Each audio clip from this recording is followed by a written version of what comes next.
بسم الله الرحمن الرحيم. ربي اشرح لي صدري ويسر لي أمري واحلل عقدة من لساني يفقه قولي.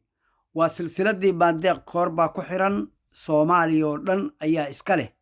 أنيقو أحمد نور محمد عبد الله أيانا إنيدا دهينا أيا ولا ليالو مصبيحي وحان لها الليا وحاوية دادكا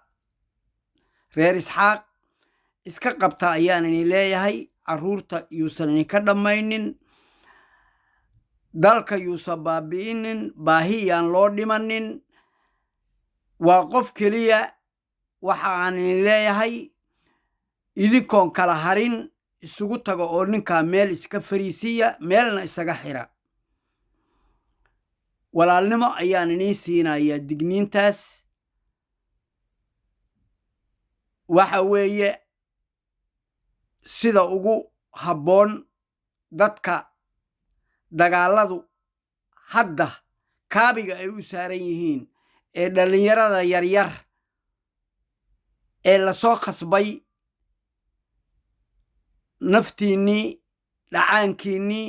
dhididkiinnii ayaad u soo hurteen waana dadaad shinsanayseen sidii ilaahay idinku badbaadin lahaana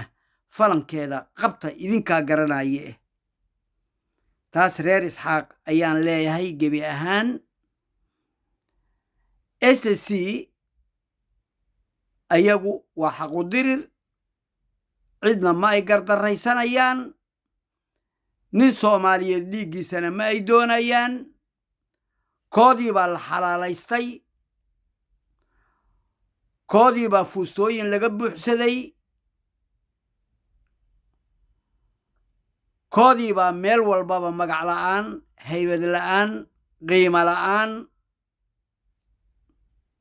uu ku socday wax badan ilaa shiikh iyo shariif laga warjeefay ama la dilay ama qudha laga gooyey arrintii alabtara markay soo dhaaftay rag iyo dumar dhallinyaradii ay wada kacday garaadadii ummadda reer khaatumo loo cimaamad saarayna ay kaceen yidhaahdeenna biyo dhaca ayaan ka gaaraynaa baahida rabitaanka iyo kacdoonka dhallinyarada inaan ubax ku beero oo beer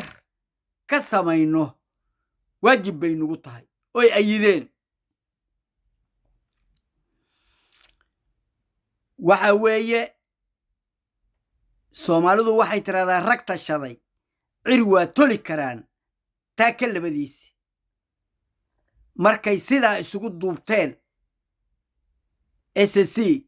dhulbahante iyo faqashinni iyo gabooye inay dalkooda ilaashadaan reer harti oo dhan ayaa soo kacay waayo hal oday ayaa isku dhalay raggan maanta dagaalamaya oo isu hiilinayay waana midda ilaahay uu u yidhi waa macrifo qabiilku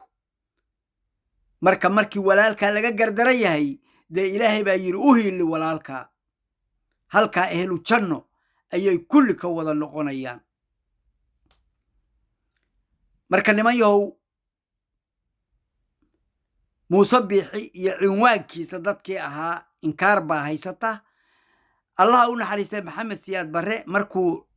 1 kilomitir ama 2 kilomitir ama wax la mida uu marayay ayuu wuxuu yidhi iimaanka alla idinka qaad iimaanka alla idinka qaad iimaanka alla idinka qaad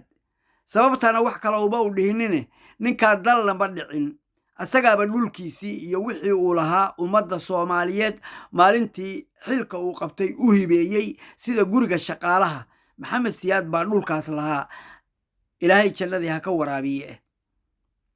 horta inkaartii baa weli socota waa iimaanka alla idinka qaad waayo dalkii oo dhan baaba dhismayba waad ogeydeen bacad celintii waad ogeydeen dadkii abaaraha sida loogu soo gurbaday oo hawl badan looga qabtay waxbarashadii waad aragteen af soomaaligii oo aan weligiis la soo dhigin waqtigiisa inuu dhistay warshadaha faraha badan meel walbaba waxa laga suubiyey reer jabuuti in la xoreeyey soomaali galbeed iyadoo xornimadii qarka u saaran tahay waad ogtihiin waarsaa gaagixisay sidaa nin u dadaalayuu ahaa marka calool gubyood baa ka keenay iimaanka alla idinka qaado